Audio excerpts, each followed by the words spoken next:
ज्ञान के मार्ग में पीछा नहीं रहना चाहते तो जुड़े हमारे चैनल अनमोल जानकारी के साथ और पाइए अच्छे अच्छे ज्ञानवर्धक जानकारियाँ।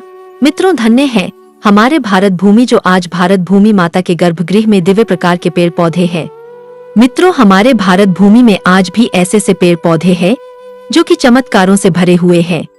हमारे भारत देश को वनस्पतियों का देश कहा जाता है। यहाँ पर ऐसे ऐसे वनस्पति है जिनकी मदद से असंभव कार्य को भी संभव कर सकते हैं। और इतना ही नहीं बल्कि इनकी मदद से व्यक्ति कोई भी हो हर प्रकार के कष्ट से निजात पा सकते हैं, पानी पर चल सकते हैं, आसमान में उड़ सकते हैं, वायु गमन की सिद्धि पा सकते हैं। हो सकता है प्राचीन संत महात्मा ने कई प्रकार के पेड़ पौधे जड़ी बूटी के बारे में हमारे धर्म ग्रंथों में बताए हैं। तो मित्रों, आज मैं आप लोगों को बहुत साधारण सी पौधे के बारे में बताऊंगा जो कि हमारे घरों के आसपास में प्राय पाए जाते हैं। मित्रों, वो पौधा है धतूरे की।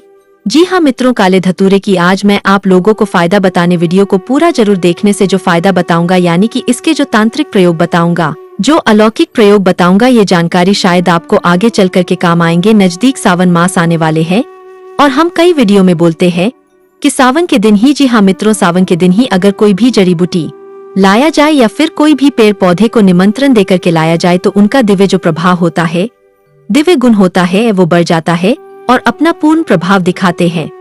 तो शनि राहु केतु प्रेत भय अगर आपको दूर करना है, नकारात्मक शक्ति से आप निरंतर परेशान रहते हैं, तो ध्यान से सुन लीजिए आपको करना क्या है। जो ये धतूरे का पौधा है, काले धतूरे का पौधा होना चाहिए। इसकी जड़ आपको एक दिन पहले निमंत्रण देना है और सावन के दिन प्रातःकाल सूर्य से पहले खन करके ले आना है और इसे ताबीज में भर करके धारण कर लेना है। धूप दिखाने के बाद ये राहु केतु भूत किसी भी प्रकार की निगेटिविटी चीज आपको नुकसान करते हैं, सारे समस्या का यह आपका समाधान करा देंगे। हमेशा आपको ये सुरक्षा प्रदान करेंगे जब तक आपके गले में रहेंगे। किसी भी प्रकार के तंत्र बाद बड़े से बड़े तांत्रिक क्रिया के पर करे नहीं लगेंगे। इसने हमने सोच रहे सावन नजदीक आने वाले हैं, तो यह जानकारी सभी को होना चाहिए। इसके जड़ को घिस करके जिसने अगर जहर खा लिया हो, वैसे इसे आयुर्वेद की जानकारी लोग करे, लेकिन अगर इसके जड़ को घिस करके जिसने जहर खा ले उसे पिला देने से थोड़ी थोड़ी मात्रा में पिला देने चाहिए। इस जहर को खत्म करने का काम करते हैं, क्योंकि जहर का काट जहर है, लोहे की काट लोहे है। लेकिन हाँ, इसे कब करना चाहिए? जब कोई आयुर्वेद चेहरा अच्छे जिससे आयुर्वेद का ज्ञान हो उनके साथ में रह करके यह प्रयोग करना चाहिए। इसका अंतिम फायदा बताना चाहूंगा। बहुत से लोग बोलते हैं कि गुरुजी हमें वशीकरण की सिद्धि बताइए, फिर हम कहीं भी जाते हैं तो सभा में जो सम्मोहित कर ले लोगों को, इसके जड़ को बकरी के दूध में घिस कर लगाने से संपूर्ण सभा का ये वशीकरण करने का काम करते हैं। जहाँ आपको तरक्की मिलेंगे सभी लोग आपकी बात मानेंगे।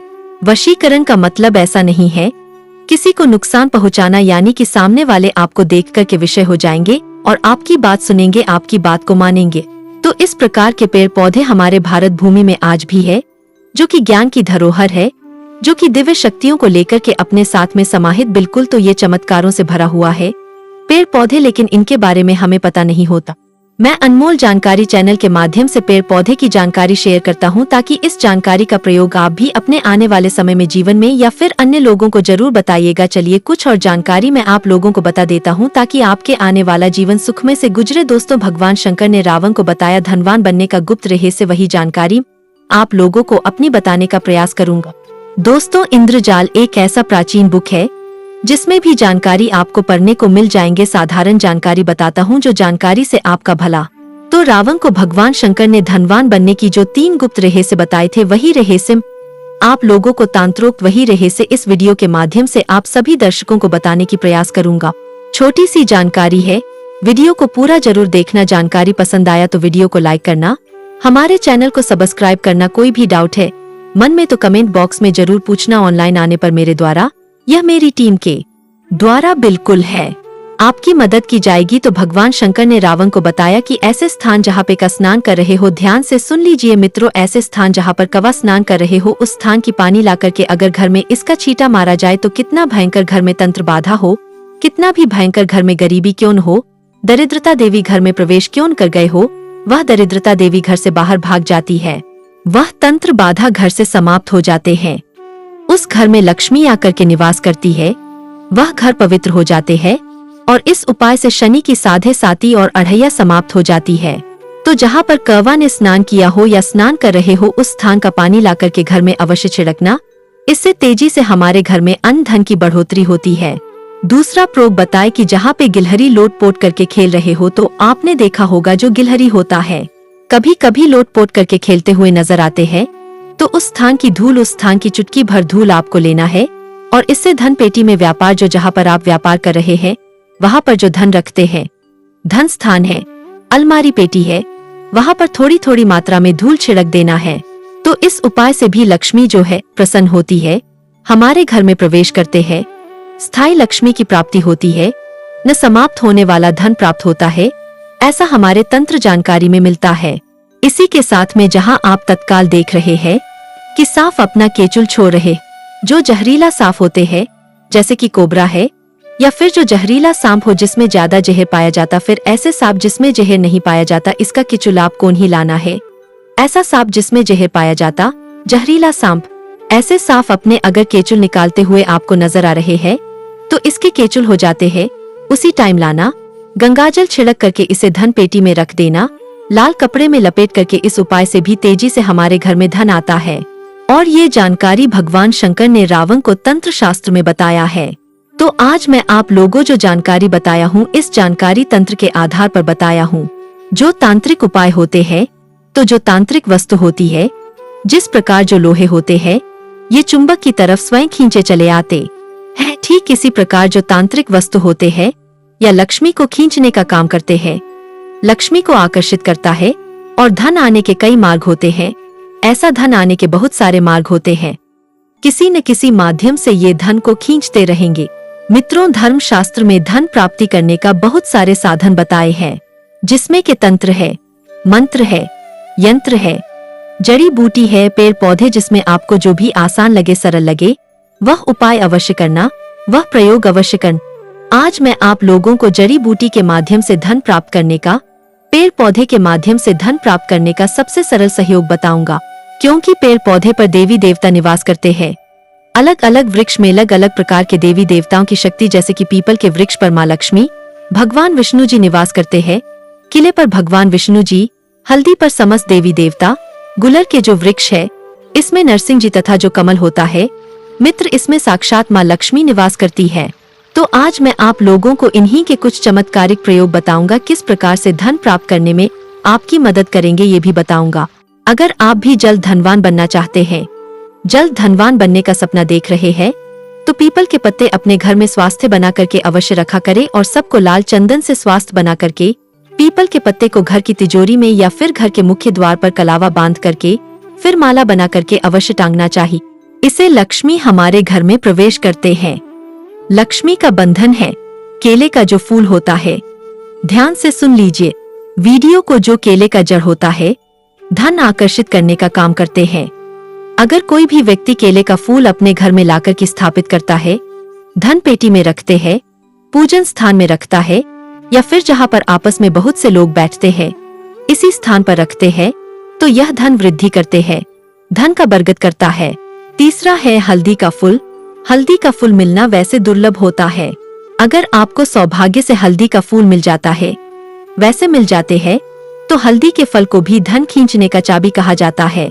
जिस स्थान पर हल्दी का फूल होता है वहाँ पर माँ लक्ष्मी स्वयं आकर के निवास करती है। तो हल्दी का फूल घर में स्थापित करके रखने से भी हमारे घर में आकस्मिक धन की बरकत होती है, धन की वृद्धि होती है। इसके बाद मित्रों, गूलर के पत्ते। कोई भी व्यक्ति अगर गूलर के पत्ते पर स्वास्तिक बना करके या फिर श्री लिख करके अगर इसे धन पेटी में रखते हैं, पर्स में रखते हैं, अपने पैकेट में रखते हैं, तो जहाँ भी जाते हैं वहाँ पर तरक्की मिलता है। लक्ष्मी हमेशा साथ देते हैं। लक्ष्मी उनके कर्म को बदलता है, यानी कि दुर्भाग्य को सौभाग्य में बदलता है। धन इकट्ठा करने में, धन जुटाने में काफी मदद करते हैं।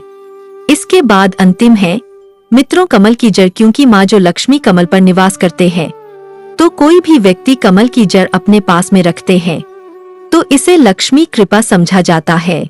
जिसके भी पास में कमल की जड़ अगर पूजा पाठ करके धूप दिखा करके रखे रहते हैं, तो जागृत अवस्था में रहते हैं। इसलिए लक्ष्मी आपके हमेशा साथ रहते हैं और आपके हर कदम में सहायता करते हैं, मदद करते हैं। दोस्तों, कितना भी बुरा वक्त क्यों न हो, अगर मेरी ये 5 बातें याद रख लेते हैं तो कभी भी आपको सफलता नहीं मिलेगी। आप जहाँ भी जाइए आपको सफलता मिलेगा। हमेशा आपको तरक्की मिलेगी, लोग आपके चर्चे करेंगे, सफलता आपके कदम चूमेगी। तो भगवान कृष्ण ऐसी कौन सी 5 बातों के बारे में बताते हैं जो जानकारी इस वीडियो में बताऊंगा। कमेंट बॉक्स में जय श्री कृष्ण जरूर लिखना।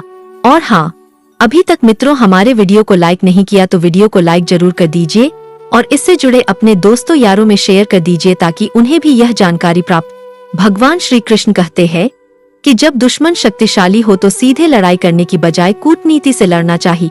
जी हाँ, कूटनीति से क्यों लड़ना चाहिए? क्योंकि जब भी सीधी उंगली से न निकाले, उंगली टेढ़ी कर लेना चाहिए। भगवान कृष्ण कालेवान को स्वयं कूटनीति से मारा है।